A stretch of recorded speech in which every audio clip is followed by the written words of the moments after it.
Parehas silang public school. May zoning po dito, guys. Guys, you should learn how to ask stuff. Ayan. Huwag kayong mahiyang magtanong. Huwag na yung mga fancy-fancy na boots kasi madudulas lang din kayo, lalo na yung walang grip sa ilalim. Hi everyone! Welcome back to another vlog. But if it's your first time to come here on this channel, I encourage you to click the subscribe button down below, and of course, huwag mo na rin kalimutan na i-click yung tiny bell button for you to be notified every time that I upload a video here on this channel. So from my previous vlog, guys, ay diniscuss ko po sa inyo kung ano yung mga kailangan yung gawin before leaving the Philippines. Ngayon naman, ay i-discuss ko po sa inyo kung ano yung mga kailangan yung gawin or the things that you need to do before arriving here in the USA. So if you want to know this stuff, please keep on watching.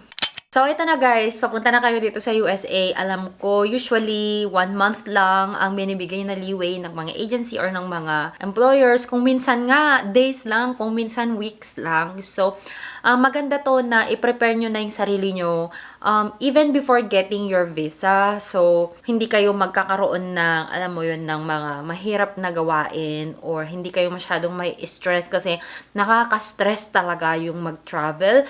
And of course, leaving your comfort zone, leaving your country, your family behind. Sobrang nakaka-stress. So, ito yung listahan na ibibigay ko sa inyo para medyo mabawasan lang yung stress ninyo. So, number 1 dito guys, that I want you to do is to check your workplace. Obviously, for you to be more familiar with the things that are happening in your workplace. Like, for me, during that time, sinearch ko yung hospital namin on Facebook. They have a Facebook.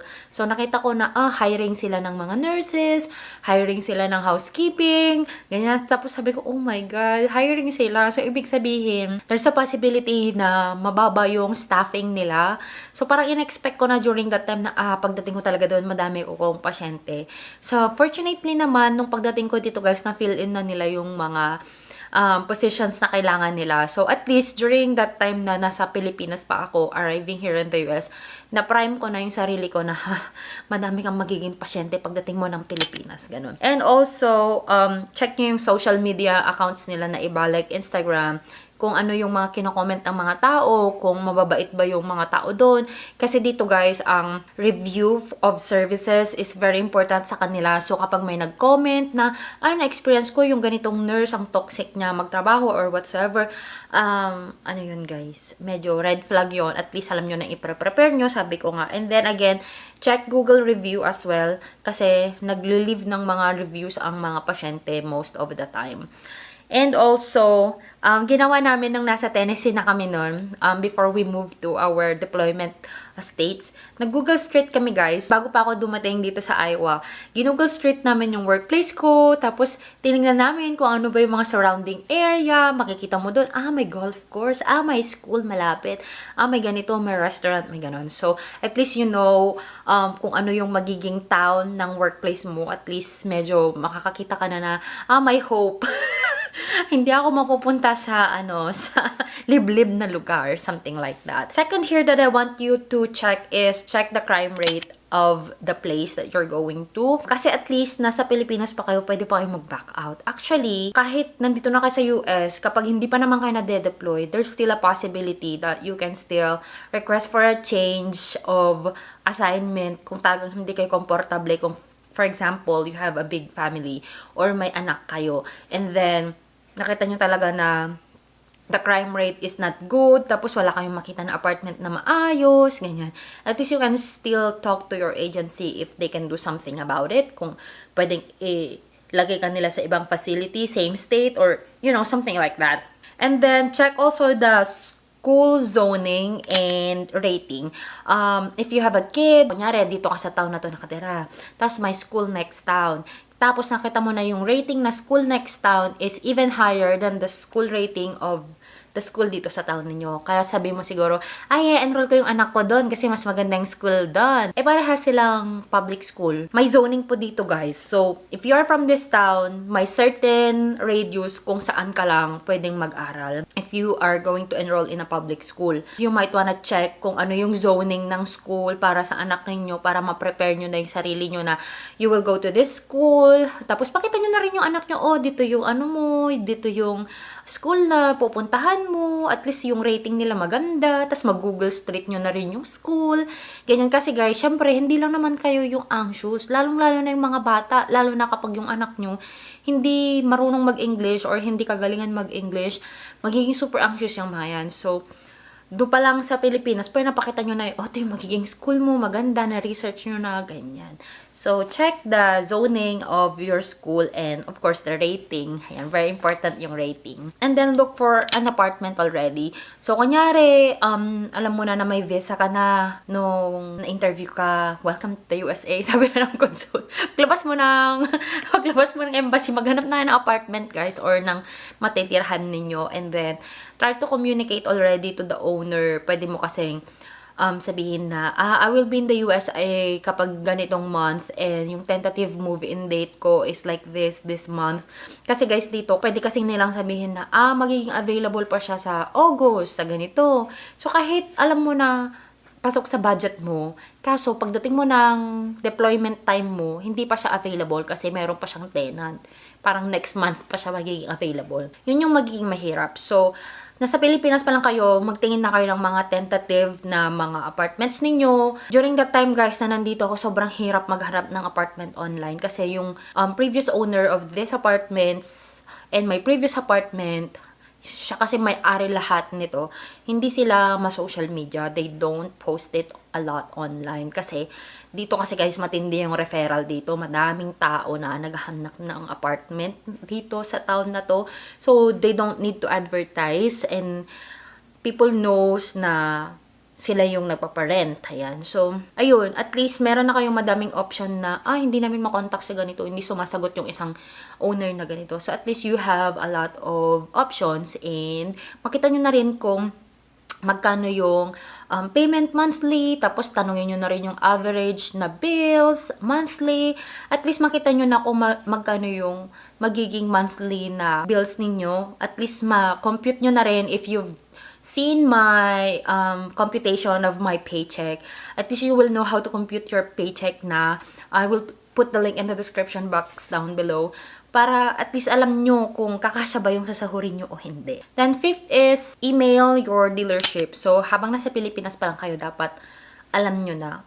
I suggest na sana alam nyo na kung ano yung car na kukunin ninyo, what brand, what make, what year, brand nyo ba yung kukunin mo, pre-owned ba. Alam nyo guys, kung nasa Pilipinas ako, gusto ko talaga is pre-owned car, tapos may nakita na ako, parang ang gusto ko sa ata noon, parang Dodge ata, something like that. Pero nung pagdating ko dito guys, kasi hindi ako nag-email, wala akong tinignan ng mga dealership. Parang sinesearch ko lang, maganda to, maganda to.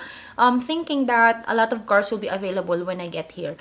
Yun pala guys, up until now, there's a chip shortage. So, mahal ang mga sasakyan ngayon. Tapos, sobrang tagal ng waiting time para ma-produce nila yung sasakyan mo. Sobrang tagal ng logistics ngayon. Kahit na-send na yung sasakyan mo if you're buying brand new, minsan nasa shipping, nasa shipping company pa siya. Wala pa siya sa dealership. So, maganda kung nasa Pilipinas pa lang kayo is nakikipag-usap na kayo sa mga dealership. You can email them, tapos sabihin mo na, available ba yung ganito nyo, ganyan. Tapos sabihin nyo, be honest to your salesman, na sabihin nyo, what if I have the lowest credit score ever? How much yung pinaka mababa na ma-offer mo sa akin na APR. Guys, you should learn how to ask stuff. Ayan. Huwag kayong mahiyang magtanong. Kasi dito, very vocal ang transaction dito. Kung ayaw mo, ayaw mo. Kung hindi mo gusto, hindi pwedeng ipilit nila sa'yo. Hindi pwedeng, niya ako, kaya kinuha ko na lang. Tapos, yun na lang din yung kukunin ko. Guys, isipin nyo ha, 5 years na yun nababayaran nyo. Kung ang taas-taas ng APR nyo, kayo lang din ang mahihirapan. Okay? So, kailangan talaga firm kayo with your decision and good kayong makipag-transact. And related to car, you should also be studying your DMV manual already. So, for example, you have your driver's license in the Philippines. I suggest you bring all your driver's license na galing sa Pilipinas para proof nyo din yon for your car insurance if ever na kailanganin nila ng proof na nagdadrive ka na talaga internationally before ka pumunta dito sa US. For Progressive, they are accepting yung experience outside the US. Ayan. Kailangan din talaga aralin mo na yung DMV knowledge test kasi dito guys wala pong fixer. Kung hindi mo maipasa yung knowledge test, talagang hindi ka makakakuha ng driver's license right away. So, I suggest, nasa Pilipinas pa lang kayo, aralin nyo na talaga siya. Meron sa online, guys. Kunyari, pumunta kayo ng Iowa. Iowa is also giving videos. Kung ano talaga yung question doon, yun yung question online, yun yung question sa test. Same with Tennessee, same with other states. Ayan, so talagang matinding research lang talaga kung ayaw mong basahin yung full DMV ano nila. Tapos ang importante lang naman dyan yung mga DUI, anong payment kapag na-DUI ka, ilang months ang suspension mo, yung mga ganyan. So you need to memorize all of those and study your DMV manual. Number 7 is for you to research how to use credit card. To be honest, guys, when I was still in the Philippines, I never used a credit card. I used my debit card kasi I have this philosophy in life na dapat gastusin ko lang kung ano yung pera na nasa kamay ko. But then, when I got here, ayokong gamitin ang debit card. Kasi, ang gusto ko sana kasi, maganda siya yung debit card. Kasi, kung ano lang talaga yung fund ko, yun yung magagastos ko. Ang problema kasi, guys, may trust issues ako when it comes to portals. Mas mahirap kasi ma-retrieve yung pera mo pabalik. Like, for example, you call for fraud. Mas mahirap siyang i-retrieve kesa sa credit card. Kasi sa credit card, kunyari, ginamit yung credit card mo ng ibang tao na hindi naman ako yung gumamit, you're reporting fraud. Call mo lang yan, tapos sila na mismo, tatanggalin nila yung charges. Kung debit card, i-refund ba nila yun sa'yo? Yun yung mas mahirap na gawin, yung i-refund yung pera. At least kasi sa credit card, tatanggalin lang nila yung charges and you will not pay for it. Wala pang nababawas na pera sa'yo. Hindi ko ginagamit yung debit card ko when it comes to transactions, lalo na sa mga stores, ganyan. So, ang ginawa ko, guys, nag-research talaga ako how to use credit card. Kailan mo dapat bayaran yung credit card mo. So, if you want to have a little bit of tips, meron din akong video when it comes to credit card. And meron din akong referral if you want to apply for Apple Card and for Discover It. Ayan, maganda siya. I can send you a referral link. Just email me or send me a message on Facebook or on my Instagram. I can send you a referral link. Hindi kasi siya pwedeng i-post lang siya dito, guys, kasi iba-iba siyang referral per person. And you will get $100 as of now if you will get the referral fee. And I think I will get 50 or 100, something like that. So, yun. Sayang din yung $100. May mga kumuha na, may mga na-refer na rin ako and they got $100. Totoo nga naman daw. Sabi ko, tinanong ko kasi, nakakuha ba kayo or na-credit ba kayo ng $100? Sabi ko, meron daw. And next that you need to research is about how to increase your credit score. Kasi pagdating talaga natin dito, guys, is tayo yung hindi naman kasi walang zero na credit score, pero tayo yung pinakamababa na credit score because we don't have anything under our name, we don't have any loans, we don't have any credit history, we don't have credit cards at all. So, zero ka talaga kung tutuusin. Pag-aralan nyo kung paano ba ninyo mapataas yung credit score nyo. Yung about credit card na video ko, I think na-discuss ko doon on how I used my credit card sa pagpapataas ng credit score ko. Kasi within 6 months, after 6 months ko dito, parang 700 plus na yung aking credit score. So, ganun siya kabilis, guys, if you are very diligent in paying all your bills. Research about that or watch my video. Number 9 is I suggest for you to make a list already of all the stuff that you wanna buy or that you need to buy when you move in sa apartment ninyo. So, for example, kailangan mo ng kaldero, ng ng bed. Tapos i-research nyo na rin kung saan nyo siya mabibili. Like, for example, punta kayo ng Walmart or sa Amazon nyo ba yung mabibili or sa mismong store ba yan ng brand.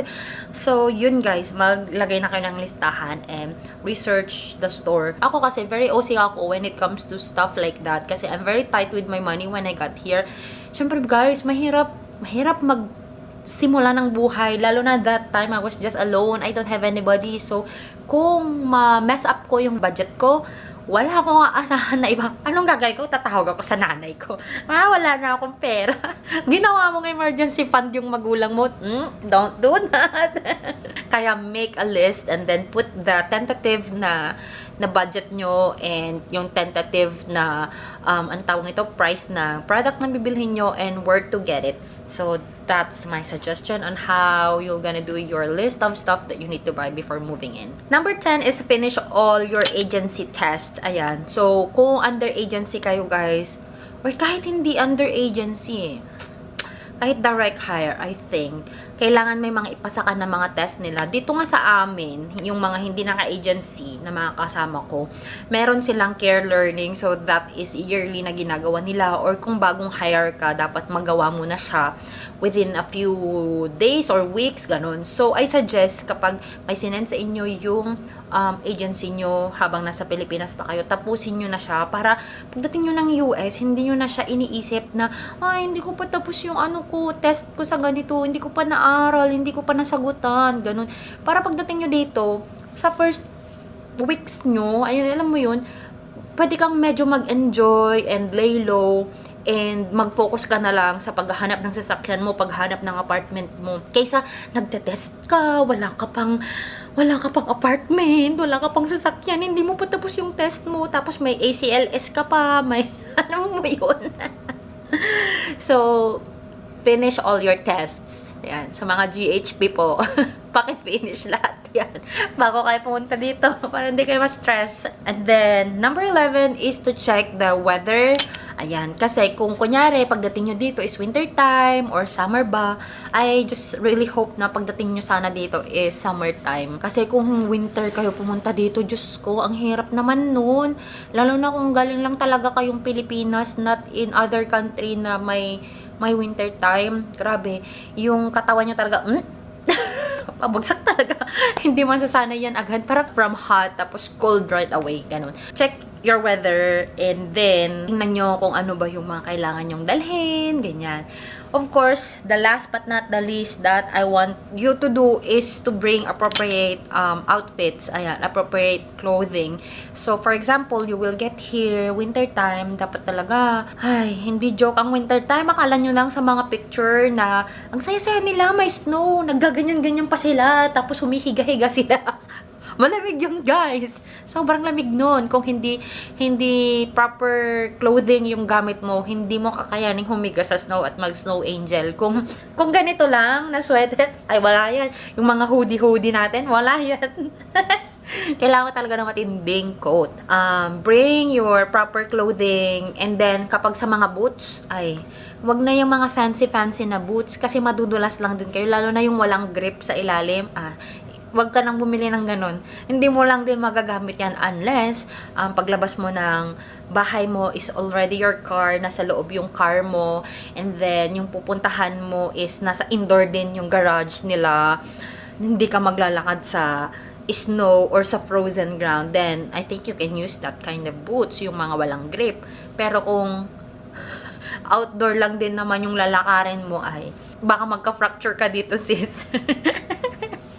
Hindi pormahan ang labanan pag winter time, okay? So, yun lang guys. I hope you enjoyed watching this video and I hope you learned something again today. And of course, sana mas lalo pa kayong ma-inspire to be here in the USA and sana mas lalo kayong na-excite na finally, this is it. Ito na yung pinapanalangin nyo ng napakatagal. Ito na yung pinaplano nyo ng napakatagal. Parang, alam mo yun, parang dati pinagpipray ko lang to. Ngayon, nandito na ako. Yung ganong feeling. So, congratulations kapag paalis na kayo ng Pilipinas. Welcome to the USA. Kung papunta na kayo dito, sana ma-enjoy nyo rin at sana maging masaya rin kayo pagdating nyo dito. Ayan guys, thank you so much everyone for watching this video. And mag-proceed na po tayo sa shoutout for this video.